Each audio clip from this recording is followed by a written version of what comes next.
মুআজ্জাজ মুকাররম উপস্থিত সম্মানিত মুসল্লিয়ানে কেরাম, আমরা সর্বপ্রথম সেই মহিয়ান বলিয়ান সর্বশক্তিমান আল্লাহ পাক রব্বুল ইজ্জত ওয়াল জালালের দরবারে কালিমাতুশ শুকরিয়া আদায় করি যে মহান রব, মহান মালিক আমাকে এবং আপনাদের সকলকে পবিত্র জুমার দিন আল্লাহ তাআলার ঘর মসজিদে জুমার নামাজ আদায় করার উদ্দেশ্যে আসার ও বসার, আল্লাহর কোরআন থেকে রসূলের হাদিস থেকে সংক্ষিপ্ত সময়ের পরিসরে সংক্ষিপ্ত আকারে গুরুত্বপূর্ণ কিছু কথা আমাদের নিয়তে বলবার এবং শুনবার আল্লাহ তাআলা যে আমাদেরকে তৌফিক দিয়েছেন, সেজন্য আমরা সকলেই অন্তরে অন্তরস্থল থেকে কালিমাতুশ শুকরিয়া আদায় করি আলহামদুলিল্লাহ। লক্ষ কোটি দুরূদ ও সালাম প্রেরণ করছি মক্কার মতি মদিনার জ্যোতি দুকুলের সাথী উম্মতের কান্ডারি সরকারে দু জাহান রাসূল আকরাম উম্মতের কান্ডারি নবী মুহাম্মদুর রাসূলুল্লাহ সাল্লাল্লাহু আলাইহি ওয়াসাল্লামের উপর। উপস্থিত সম্মানিত মুসল্লি ভাইয়েরা, আপনাদের সামনে আল্লাহ পাক রব্বুল আলামিনের পবিত্র কোরআনুল কারীমের সূরাতুল হুদের ৪৪ নম্বর আয়াতে কারিমা তেলাওয়াত করেছি। সরকারে দু আলম নবীর অসংখ্য অগণিত হাদিসের ভান্ডার থেকে বুখারী শরীফ থেকে ৩২০৬ নম্বর হাদিস আপনাদের সামনে পাঠ করেছি। আল্লাহ তাআলা যদি তৌফিক দান করেন, আপনাদের খেদমতে আমলের নিয়তে যে বিষয় সম্পর্কে আজকের এই জুমাতে আমরা আলোচনা করব এবং শুনব, আজকের জুমার আলোচ্য বিষয় হচ্ছে ঝড় বৃষ্টির সময় যে দোয়াগুলো করতে হয় এবং বন্যায় কবলিত যে সমস্ত মানুষ পড়েছে তাদের পাশে আমাদেরকে কীভাবে দাঁড়াতে হবে, আমাদের জন্য কী করণীয়। তো প্রথমেই আমরা ঝড় বৃষ্টি যখন বেশি হয়, ঝড় বৃষ্টি থেকেই জল যখন বেশি হয় আস্তে আস্তে আস্তে আস্তে সকল দিক থেকে যখন জলের পরিধি বাড়ে, এটা গিয়ে যেখানে জমা হয় সেটা হলো আমাদের সাগর নদী। সাগর আর নদী সমুদ্র যেগুলো আমাদের দেশে আছে, জলাশয়ে যখন তারা পরিপূর্ণ তাদের ভূগর্ভ ভরে যায়, তাদের মাঝে যখন আর পানি আটকানোর মতো ধারণ করার মতো ধারণ শক্তি আর থাকে না, তখনই ওই সাগর নদী সমুদ্র এই পানিগুলো জনসমুদ্রের দিকে ঠেলে দেয়। যতক্ষণ পর্যন্ত তাদের ধারণ ক্ষমতা আল্লাহ তাআলা দিয়ে রাখেন, তাদের পক্ষে সম্ভব হয়, ততক্ষণ পর্যন্ত এই পানিগুলা সেই সাগর নদীর মাঝে সীমাবদ্ধ থাকে। সাধারণ মানুষের মাঝে সেই পানি আর ঠেলে দেওয়া হয় না। কিন্তু যখনই সাগর নদীগুলো সেই পানিগুলো আর ধারণ ক্ষমতা তাদের থাকে না, তখন এই পানিগুলো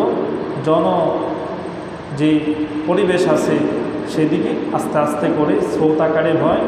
এক পর্যায়ে সমুদ্রের যে দশা, মানুষের লোকালয়ের বসবাসের সেই দশা, একই অবস্থা দেখা যায়। কোনটা সাগর, কোনটা নদী, আর কোনটা মানুষের বসবাসের বাড়িঘর ছিল, কোনোটি আর কি বোঝার উপায় থাকে না। তখনই বোঝা যায় পুরা পৃথিবীটা শুধু পানি আর পানি, এখানে মনে হয় আর কোনো ভূগর্ভ ছিল না, এখানে স্থলভাগ নেই, সব জলের ভাগই মনে হয়। আসলে বিষয়টা কি তেমন ছিল না? বিষয়টা তেমন ছিল না। আমাদের জন্য এগুলো একটি পরীক্ষা, আমাদের জন্য অনুশোচনা করার একটা সময়, আল্লাহ তাআলার দিকে ফিরে আসার আমাদের একটা সময়। আল্লাহ তাআলার কথা স্মরণ করিয়ে দিয়েছে আমাদেরকে এই সময়, আমাদেরকে পাপ থেকে মুক্ত হওয়ার একটা সুযোগ করে দিয়েছেন এই সময়, আমাদেরকে অনেক কিছু স্মরণ করিয়ে দিচ্ছে। যোগে যোগে আল্লাহ সুবহানাহু ওয়া তাআলা এমন বন্যা দিয়েছেন, প্লাবন দিয়েছেন। নূহ আলাইহিস সালামের যোগে আল্লাহ তাআলা এমন বন্যা দিয়েছেন যে বন্যা পৃথিবীতে নূহ আলাইহিস সালামের পরে আদৌ পর্যন্ত এই পৃথিবীতে আর কি হয় নাই। তাহলে আমাদের এই বন্যাটা সামান্য সাধারণ বন্যা বললেই চলে। নূহ আলাইহিস সালামের সময় জমিনের নিচ থেকে পানি উঠত, আসমান থেকে পানি বর্ষিত হচ্ছে। তাহলে আসমান থেকে পানি বর্ষিত হইতেছিল আর জমিন থেকে পানি উঠতেছিল। উভয় দিক থেকে যখন পানি উঠে, পানিটা ধারণ করবে কোথায়? পানি উঠতে উঠতে উঠতে আকাশ, আর মানুষ থাকে কোথায়? সেখানে শুধুমাত্র আল্লাহ পাক রব্বুল আলামিন যারা ঈমানদার ছিল, এক আল্লাহ বিশ্বাসী ছিল, নবীকে বিশ্বাস করেছিল, আল্লাহ তাআলার উপর ঈমান এনেছিল, ওই সমস্ত মানুষদেরকে শুধুমাত্র নূহ আলাইহিস সালামের একটা কিস্তি নৌকা তার মাঝে আরোহণ করেছিলেন। আল্লাহ তাআলা সেই কিস্তির মাধ্যমে 40 অথবা 80 জন মানুষকে আল্লাহ তাআলা এই নৌকার মাঝে হেফাজত করেছিলেন। এছাড়া পৃথিবীতে আর কোনো মানুষই আল্লাহ বাকি রাখেন নাই। কেন? মানুষ যখন সীমা লঙ্ঘন করে, মানুষ যখন রবের অবাধ্য হয়, মানুষ যখন রবের সকল জিনিসের অবাধ্য হয়ে চলে, তার স্বাধীনতা জীবন যাপন করে, তার যে একটা মালিক আছে, তার যে জীবন চলার একটা রুটিন আছে, তার যে দুনিয়া চলার একটা মাপকাঠি আছে, তার যে এই দুনিয়াটা একটা ক্ষণস্থায়ী, এরপরে চিরস্থায়ী একটা বাসস্থান তার আছে, এই জীবনের আমলের উপর সম্পূর্ণ নির্ভর করবে পরজগৎ আখিরাত জান্নাতের তার বাসস্থানটা। এটা মানুষ যখন ভুলে দুনিয়াটাকেই তার চিরস্থায়ী মনে করে আর আপন আপন জিন্দিগি মনে করে, নিজের মনের খাইশাতা আর নিজের বিলাসিতা, নিজের মন মতো এই জীবন যাপন করা শুরু করে, তখনই মানুষ মনে করে আমার টাকা আছে তো দুনিয়া আছে, আমার শক্তি আছে তো দুনিয়া আছে, আমার বাহাদুরি আর কে ঠেকায়, কে আমারে আর ধরে, কে আমারে আর বাধা দেয়, আমি হামসে বড়া কোন হে। তখন আল্লাহ তাআলা বলে, আসলে নাকি তুমি হামসে বড়া কোন হে না, তোমার চাইতে আরেকজন বড় আছে, তিনি শুধু তোমার বড় না, সবচেয়ে বড় তিনি কে? আল্লাহ। আল্লাহ, সে আল্লাহ। প্রত্যেকটা জাতিকেই যখন তারা সীমা লঙ্ঘন করেছে, তখনই তাদের প্রায়শ্চিত্ত পাপের হিসাবে আল্লাহ তাআলা এমন আযাব দিয়েছেন। হয়তো আমাদেরও এমনটা হতে পারে, হয়তো আমাদেরও কি পাপের প্রায়শ্চিত্ত হিসাবে এ দুর্ভোগ, এ আযাব, এ বন্যা, এ প্লাবন আমাদের মাঝে আজকে উপস্থিত হয়েছে। এজন্য আমরাও আল্লাহর কাছে দোয়া করতে হবে, আমাদের পাপ থেকে ফিরতে হবে, আল্লাহর কাছে মাগফিরাত কামনা করতে হবে। আল্লাহ, আমরাই না মানব জাতি, আমরা গুনাহ করি, গুনাহ করার কামনা বাসনা শক্তি ইচ্ছা আমাদের আছে, কিন্তু বোবা প্রাণী যারা আছে তাদের তো কোনো গুনাহ করার কোনো শক্তি নাই। এই সমস্ত প্রাণীগুলোও তো আজকে অনেক কষ্ট পাচ্ছে।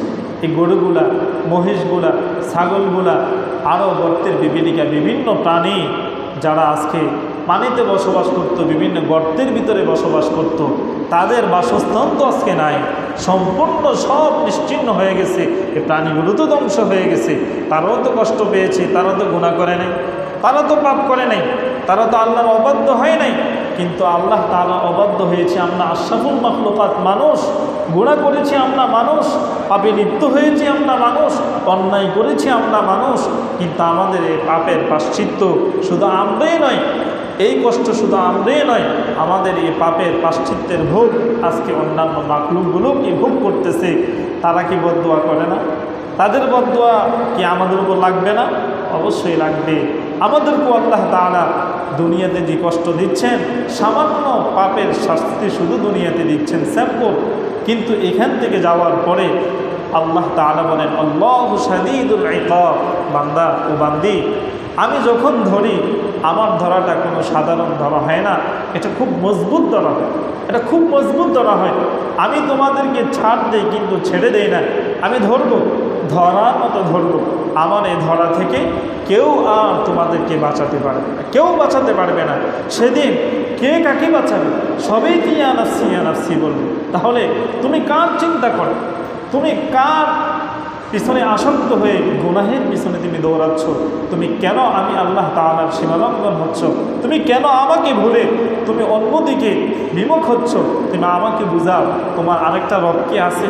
থাকলে তুমি বলো যে তোমার আরেকটা রব আছে, বলো তুমি।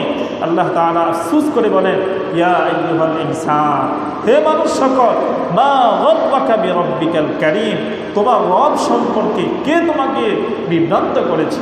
কে তোমার রব থেকে তোমাকে অন্যদিকে ফিরিয়েছে? কে তোমার রবের কথা তোমাকে ভুলে দিয়েছে? আমাকে বলো তুমি, কে তোমাকে বলেছে? আমরা দুনিয়াতে সব কিছুই বুঝি, কিন্তু দিন ধর্মের ক্ষেত্রে আসলে আর কিচ্ছুই বুঝি না। এটি হুজুররা বুঝে, এগুলো হুজুররা বুঝে, এগুলো আপনারা আর বুঝেন না। দিন ধর্ম শুধু হুজুরদের জন্য, আমাদের জন্য না। মুসলিম বলতে আমাদের সবার জন্যেই কি এ দিন ধর্ম মেনেই চলতে হবে। আমার জন্য যেমন আল্লাহকে মানা, আল্লাহর উপর বিশ্বাস রাখা, আল্লাহর উপর ঈমান আনা ফরজ, ঠিক আপনার উপরেই কি একই রকম ফরজ। নবীর উপর ঈমান আনা, নবীকে বিশ্বাস করা যেমন আপনার জন্য ফরজ, আমার জন্য তো ঠিক তেমনই ফরজ। আমি হুজুর আমার জন্য 6 ওয়াক্ত নামাজ ফরজ না, আমার জন্য 5 ওয়াক্তই, ঠিক আপনাদের জন্য 5 ওয়াক্তই। আমি মারা যাওয়ার পর আমার জন্য 3.5 হাত কবর যেমন, ঠিক আপনাদের জন্যই তো তেমন। আমার যেমন মাটির বিছানা হবে, আপনাদেরও মাটির বিছানা হবে। আমার যেমন 3টা সাদা কাফন হবে, আপনাদেরও 3টা সাদা কাফনই হবে। আমার যেমন 3টা সওয়াল হবে, আপনাদেরও 3টা সওয়াল হবে। আপনার কবরে যেমন মুনকার নাকির আসবে, আমারও আসবে। আপনাকে যিনি সৃষ্টি করছেন তিনি আমাকেও সৃষ্টি করছেন। আপনি নবী যিনি, তিনিও আমারও নবী। তাহলে আমাদের সব কিছুইতে এক। আমাদের কেন এত মতভেদ? এগুলো থেকে, এই বেড়াজাল থেকে, এই দ্বন্দ্ব থেকে আমাদেরকে বের হতে হবে। এক আল্লাহর উপর বিশ্বাসী হয়ে রাসূলুল্লাহ সাল্লাল্লাহু আলাইহি ওয়াসাল্লামের তরিকা আঁকড়ে ধরে বাকি জীবন আমাদেরকে এমনভাবে গঠন করতে হবে যেমন আমাদের এই জীবনটা একটা সোনালী জীবন হয়, আমাদের এই সমাজ একটা সোনালী সমাজ হয়, আমাদের এই দেশটা একটা সোনালী দেশ হয়। এই দেশ থেকে আল্লাহ পাক রব্বুল আলামিন যাতে প্রত্যেকটা মানুষের মনে প্রাণে এমন জজবা আল্লাহ সৃষ্টি করে দেন যাতে করে প্রত্যেকটা মানুষ আল্লাহওয়ালা হয়, প্রত্যেকটা মানুষ থেকে পাপকাঙ্ক্ষী দূর হয়, প্রত্যেকটা মানুষ শুধুমাত্র নেককার, ফরজগার, ইমানদার, আমলদার এর মাঝেই শুধু লিপ্ত হয়। বলেন আমিন। সম্মানিত মুসল্লি ভাইয়েরা, আল্লাহ পাক রব্বুল আলামিন এই পৃথিবী যেদিন সৃষ্টি করছেন ওদিন এই বৃষ্টিকেও সৃষ্টি করছেন। আল্লাহ এই পৃথিবী যেদিন সৃষ্টি করছেন ওই দিন আল্লাহ তাআলা বাতাসকেও সৃষ্টি করছেন। আল্লাহ এই পৃথিবী যেদিন সৃষ্টি করছেন ওই দিন পানিকেও সৃষ্টি করছেন, ওই দিন আগুনকেও সৃষ্টি করছেন, মাটিকেও সৃষ্টি করছেন, মানুষকেও সৃষ্টি করছেন। সকল জিনিসের সৃষ্টির দিন একটা দিনই ছিল। আল্লাহ পাক রব্বুল আলামিন এই সৃষ্টির মাঝে একটা বৃষ্টি রাখছেন। কি বৃষ্টি? এই বৃষ্টি এটা আল্লাহ তাআলার রহমত। আবার এটা যখন সীমান্তরিক্ত হয় এটা হয় কি গজব। বৃষ্টি রহমত, আবার বৃষ্টি কি গজব। বৃষ্টি আমাদের জন্য রহমত, আমাদের উপকার, আবার এই বৃষ্টিটা আমাদের জন্য ক্ষতিগ্রস্ত কি হয়ে দাঁড়ায়। হযরত আয়েশা সিদ্দিকা রাদিয়াল্লাহু তাআলা আনহা বলেন, বুখারী শরীফের 3206 নম্বর হাদিসে, আকাশ যখন মেঘাচ্ছন্ন হয়ে যেত তখন বাতাস প্রবল আকারে যখন বইত তখন রাসূলুল্লাহ সাল্লাল্লাহু আলাইহি ওয়াসাল্লামের চেহারা চিন্তার একটা রেখা পড়ে যেত। এই অবস্থা দেখে হযরত আয়েশা সিদ্দিকা রাদিয়াল্লাহু তাআলা আনহা আল্লাহর হাবিব সাল্লাল্লাহু আলাইহি ওয়াসাল্লামকে জিজ্ঞাসা করলেন, ইয়া রাসূলুল্লাহ, বৃষ্টি যখন আকাশে মানুষ দেখে তখন মানুষ বৃষ্টির আকাঙ্ক্ষায় খুব আনন্দিত হয়, কিন্তু আপনি যখন আকাশে মেঘ দেখেন তখন দেখি আপনি চেহারায় একটা চিন্তার রেখা পড়ে যায়, এটা কেন? আর তখনই আল্লাহ রাসূল সাল্লাল্লাহু আলাইহি ওয়াসাল্লাম একটা দোয়াও করতে থাকতেন। কি করতেন? এই যখন আল্লাহ রাসূল আকাশে মেঘাচ্ছন্ন দেখতেন, মেঘ ধরছে, মেঘমালা দেখতেন, আল্লাহ রাসূল চিন্তা করতেন আর সাথে সাথে আল্লাহ রাসূল একটা দোয়া করতেন। তখন আল্লাহ রাসূল সাল্লাল্লাহু আলাইহি ওয়াসাল্লাম হযরত আয়েশা সিদ্দিকা রাদিয়াল্লাহু তাআলা আনহাকে বললেন, আগে আমি এই সময় কি দোয়া করতে হয় সেটা তোমাকে বলি, তারপরে কেন আমি চিন্তায় বিভোর হয়ে যাই সেই কথা তোমাকে বলি। যখন আল্লাহ রাসূল বললেন, যখনই দেখবা আকাশে মেঘ ধরে, মেঘ পড়ে, তখন তোমরা একটা দোয়া পড়বা। কি? আল্লাহুম্মা ইন্নী আসআলুকা খায়রাহা ওয়া খায়রা মা ফিহা ওয়া খায়রা মা উরসিলাত বিহি ওয়া আউযু বিকা মিন শাররিহা ওয়া শাররি মা ফিহা ওয়া শাররি মা উরসিলাত বিহি। হে আল্লাহ, আমি আপনার কাছে এই বৃষ্টির কল্যাণগুলো কামনা করছি। হে আল্লাহ, এই বৃষ্টির যেসব কল্যাণ রয়েছে সব কল্যাণগুলো আপনি আমাদেরকে দান করেন। এই বৃষ্টির মধ্যে যত ধরনের প্রতিবন্ধকতা রয়েছে, যত ধরনের বিপদ রয়েছে, সকল বিপদ থেকে আল্লাহ আপনি আমাদেরকে হেফাজত করেন। আল্লাহ রাসূল এই দোয়াটা পড়তেন, আল্লাহুম্মা ইন্নী আসআলুকা খায়রাহা ওয়া খায়রা মা ফিহা ওয়া খায়রা মা উরসিলাত বিহি ওয়া আউযু বিকা মিন শাররিহা ওয়া শাররি মা ফিহা ওয়া শাররি মা উরসিলাত বিহি। হে আল্লাহ, এই বৃষ্টির মাঝে যতগুলো রহমত আছে, বরকত আছে, কল্যাণ আছে, ভালো আছে, সব আপনি আমাদেরকে দেন। আর এর মাঝে যত ধরনের আপদ বিপদ অকল্যাণ আছে, সব থেকে আপনি আমাদেরকে হেফাজত করেন, বলেন আমিন। তো আমাদেরকেও যখন বৃষ্টি হয়, বৃষ্টি দেখে খুশি হইতে নাই, তখন এই দোয়াটা করা, যাতে আল্লাহ তাআলা যদি কল্যাণকর বৃষ্টি হয় তা আমাদের জন্য কবুল করেন, আর যদি তার মাঝে কোনো অকল্যাণ থাকে তা যাতে আল্লাহ দূর করে নেন। তখন আল্লাহ রাসূল সাল্লাল্লাহু আলাইহি ওয়াসাল্লাম এই দোয়া পড়ার কথা আম্মা জান আয়েশা সিদ্দিকা রাদিয়াল্লাহু তাআলা আনহাকে বললেন। এরপরে বললেন, ওগো আমার প্রিয়তমা আয়েশা, তোমাকে বলছি, তুমি যে জিজ্ঞাসা করলা, যখনই আকাশে আমি দেখি মেঘ, তখন আমি চিন্তায় বিভোর হয়ে যায়, আমার চেহারার মাঝে চিন্তার একটা রেখা পড়ে। তার কারণ কি জানো? আল্লাহ পাক রব্বুল আলামিন আমার উম্মতের পূর্বে অনেক জাতিকে বৃষ্টির মাধ্যমে আযাব দিয়ে ধ্বংস করে দিয়েছে।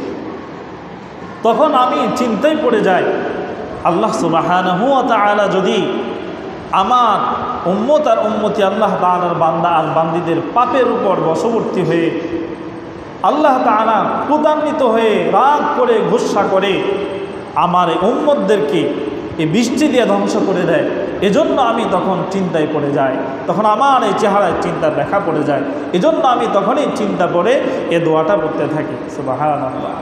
তাহলে এই বৃষ্টি যেমন আমাদের জন্য একটা রহমত, ঠিক তেমন আমাদের জন্য কি আবার আযাব, ক্ষতিগ্রস্ত হয়। বৃষ্টি যে পরিমাণ আমাদের জন্য হলে রহমত, সেই পরিমাণ হলেই তো আমাদের জন্য কল্যাণ, আর সীমান্তরিক্ত যখন হবে তখনই এটা আমাদের জন্য কি ক্ষতিগ্রস্ত হবে। তখন আমরা এই দোয়াগুলো করতে হবে। রাসূলুল্লাহ সাল্লাল্লাহু আলাইহি ওয়াসাল্লাম যখন আকাশে মেঘ ধরে, ঝড় তুফান হয়, মাঝে মাঝে বিজলি মারে, বিদ্যুৎ চমকায়, এরপরে গর্জন দেয় না, অনেকে আমরা বলি ঠেড়া মারে।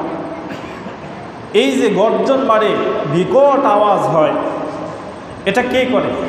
আল্লাহ পাক রব্বুল আলামিনের হুকুমে সূরাতুল বাকারার মাঝে আসছে, মিকাইল আলাইহিস সালাম যিনি বৃষ্টির দায়িত্বে আছেন, তিনি তখন ছোট একটা লাঠি নিয়ে মেঘ বানার মাঝে তখন বাড়ি দেন, ইয়াকাদুল বারকু ইয়াখতাফু আবসারহুম।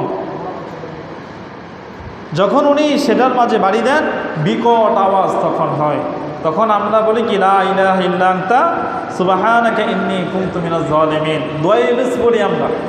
কিন্তু না, হযরত আব্দুল্লাহ ইবনে জুবাইর রাদিয়াল্লাহু তাআলা আনহু বলেন, যখন মেঘের গর্জন আমি শুনতাম, তখন কথা বলা বন্ধ করে দিতেন, এবং এই তিলাওয়াত আল্লাহ তাআলার এই আয়াত কোরআনের তিনি পড়তেন, সুবহানাল্লাযী ইউসাব্বিহু আর-রা'দু বিহামদিহি ওয়াল মালাইকাতু মিন খিফাতিহি, সুবহানাল্লাযী ইউসাব্বিহু আর-রা'দু বিহামদিহি ওয়াল মালাইকাতু মিন খিফাতিহি। আল্লাহ আপনি পাক এবং পুত পবিত্র। এই প্রশংসা যে বজ্রপাতের আওয়াজ হচ্ছে সেও করে এবং মানুষও করে, এবং যে ফেরেশতা এই কাজে নিয়োজিত এবং সকল ফেরেশতা তারাও করে। হে আল্লাহ আপনি পুত পবিত্র, আপনার এই প্রশংসা আমরাও করি, ফেরেশতারাও করে, এবং যে বজ্রপাত হচ্ছে, যে গর্জন হচ্ছে সেও করে।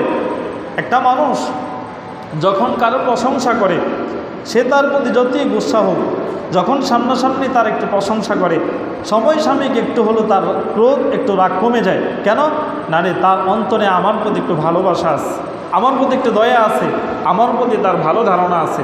তা আল্লাহ পাক রব্বুল আলামিনও যখন রাগ ক্রোধ ওনার এসে যায়, যখন আল্লাহ গুসা করেন, আযাব দেওয়ার জন্য আল্লাহ প্রস্তুতি হন, প্রস্তুত গ্রহণ করেন, আযাব দিবেন। বান্দা যখন এ আল্লাহর প্রশংসা করা শুরু করে, তখন আল্লাহ তাআলার এই দিলে দয়ার ঢেউ খেলা শুরু করে, আর তখন আল্লাহ তাআলা আযাবকে হটিয়ে দেন। আল্লাহ বরঞ্চ আযাবের বদলায় পৃথিবীর বাসীর উপর রহমত নাজিল করে দেন, সুবহানাল্লাহ। এই জন্য যখনই দেখবেন বিজলি মারে, বিদ্যুৎ চমকায়, অনেক গর্জন হচ্ছে, ঠেড়া মারে, তখন আমরা যারা পারি এই দোয়াটা পড়ি, সুবহানাল্লাযী ইউসাব্বিহু আর-রা'দু বিহামদিহি ওয়াল মালাইকাতু মিন খিফাতিহি। হযরত আব্দুল্লাহ ইবনে ওমর রাদিয়াল্লাহু তাআলা আনহু বলেন, রাসূলুল্লাহ সাল্লাল্লাহু আলাইহি ওয়াসাল্লাম মেঘের গর্জন শুনলেন বা বিদ্যুৎ চমকাতে দেখলে আল্লাহ রাসূল আরেকটা দোয়া পড়তেন। দোয়াটা কি? আল্লাহুম্মা লা তাকতুলনা বিগযাবিকা ওয়া লা তুহলিকনা বিআযাবিকা ওয়া আফিনা ক্বাবলা যালিক। হে আমাদের প্রভু, আমাদের উপর ক্রোধের বশবর্তী হয়ে আপনি আমাদেরকে ধ্বংস করিয়েন না, এবং আপনি আমাদেরকে আগে ক্ষমা করে দেন, তারপরে আপনার নিরাপত্তার চাদরের মাঝে আপনি আমাদেরকে আগলায় নেন। সুবহানাল্লাহ। আল্লাহ রাসূল বলতেন, ওগো আল্লাহ, আপনি আমাদের পাপের কারণে আমাদের প্রতি ক্রোধের বশবর্তী হয়ে আপনি আযাব দিয়ে আমাদেরকে ধ্বংস করে দিয়েন না, বরং এর আগে ধ্বংস করার আগে আপনি আমাদেরকে ক্ষমা করে দেন, তারপরে আপনার রহমতের চাদর দিয়ে আপনি আমাদেরকে আগলে নেন। সুবহানাল্লাহ। এজন্য যখন আকাশে গর্জন মারে, ঠেড়া মারে, আমরা বলি আয় হেরি, শেষ রে, গেছি রে, আইজা শেষ, আর বাঁচতাম না, মাইনা লাইছে রে, আরে আমারে ধর রে, কই আছত রে, বাঁচা রে। আমরা এগুলো অনেক সময় বলে থাকি, চিল্লা ফাল্লা করতে থাকি না, তখন এগুলো না, তখন আমরা এই দোয়াগুলো পড়তে হয়। এইগুলোই দোয়াগুলো তখন বললে আল্লাহ তাআলা আমাদের প্রতি দয়া হয়, মায়া হয়, তখন আল্লাহ এই গর্জন উঠে নেন, আকাশের পরিস্থিতি ভালো করে দেন, প্রবল আকারে যে বাতাস ঝড় করছে সেটাকে আল্লাহ থামিয়ে দেন। এই পৃথিবীর সকল আবহাওয়া আমাদের মানুষের সহনীয় অনুকূল করে দেন। আর যখন আমরা আমাদের এই পাপের বশবর্তী হয়ে বরং আরও গোরামি করি, তখন আল্লাহ পাক রব্বুল আলামিন দয়ার বদলে আরও রাগান্বিত হয়ে আযাব আরও বাড়িয়ে দেন। নাউযুবিল্লাহ। এজন্য আমাদেরকে এই দোয়াগুলো বেশি বেশি করতে হবে। এরপরে হলো, আমরা যখন দেখি বৃষ্টি হচ্ছে, ছোট্ট একটা দোয়া আছে, এই দোয়াটা আল্লাহ রাসূল পড়তেন। যারা এই দোয়াটা পারি, বড়গুলো না পারি, পড়ি আল্লাহুম্মা সায়্যিবান নাফিআ, আল্লাহুম্মা সায়্যিবান নাফিআ। আল্লাহ উপকারী বৃষ্টি আপনি আমাদেরকে দেন। আর যখন দেখতেছেন অনেক ঝড় বৃষ্টি হচ্ছে, আরেকটা দোয়া আছে ছোট, আল্লাহ রাসূল বলেন বড়টা না পারলে তোমরা ছোটটাও করো। আল্লাহুম্মা হাওয়ালাইনা ওয়া আলাইনা, আল্লাহুম্মা হাওয়ালাইনা ওয়া আলাইনা। আয় আল্লাহ, আযাব গ্রস্ত বৃষ্টি আপনি আমাদেরকে দিয়েন না, প্রবল বাতাস যার দ্বারা ক্ষতিগ্রস্ত আমাদের হবে তা আপনি দিয়েন না। আল্লাহ, এমন পানি স্রোত আপনি আমাদেরকে দিয়েন না যার কারণে আমাদের বাসা বাড়ি চলে যাবে, আমাদের বাসস্থান চলে যাবে, আমাদের ব্যবসা স্থান চলে যাবে, আমাদের খাদ্যস্থান চলে যাবে, আমরা মানুষ অসহায় হয়ে যাব। এমন পানি, এমন বৃষ্টি আপনি আমাদেরকে দিয়েন না, বরং এমন বৃষ্টি দেন আল্লাহুম্মা সায়্যিবান নাফিআ, যেই বৃষ্টি আমাদের জন্য উপকারী, যে বৃষ্টি আমাদের জন্য উপকারী, কল্যাণ, এমন বৃষ্টি দেন। তাহলে কমাস কম আমরা এই দোয়াগুলো মোটামুটি শিখা দরকার, আমাদের জানা থাকা দরকার। শিক্ষার কোনো বয়স নাই, চলে সবাই শিখতে যায়, শিক্ষার কোনো বয়স নাই। জন্ম থেকে মৃত্যু মুহূর্ত পর্যন্ত শিক্ষার বয়স। আপনি শিখতে পারেন, আসতে পারেন, পড়তে পারেন, জানতে পারেন, কোনো বাধা নাই। বরঞ্চ জ্ঞানী গুণী যারা, তারই শিক্ষার কোনো পরিসমাপ্তি ঘটানা, বরং মৃত্যু মুহূর্ত পর্যন্ত জ্ঞান আহরণ করতেই থাকে। এটি হলো জ্ঞানী বুদ্ধিমানের কাজ। এজন্য আপনার আমারও কাজ হলো, এতদিন জানি নাই, জানছি, পারি না, এখন পারা দরকার, শিখা দরকার, জানা দরকার, বাস্তবে আমলও আপনার আমার রূপ দেওয়া দরকার। তাহলে আশা করা যাবে ইনশাআল্লাহ এই আযাব থেকে, এই বিপদ থেকে আল্লাহ আমাদেরকে মুক্তি দিবেন। আল্লাহ আমাদের সবাইকে এই দোয়াগুলো সুন্দরভাবে শেখার তৌফিক দান, বলেন আমিন।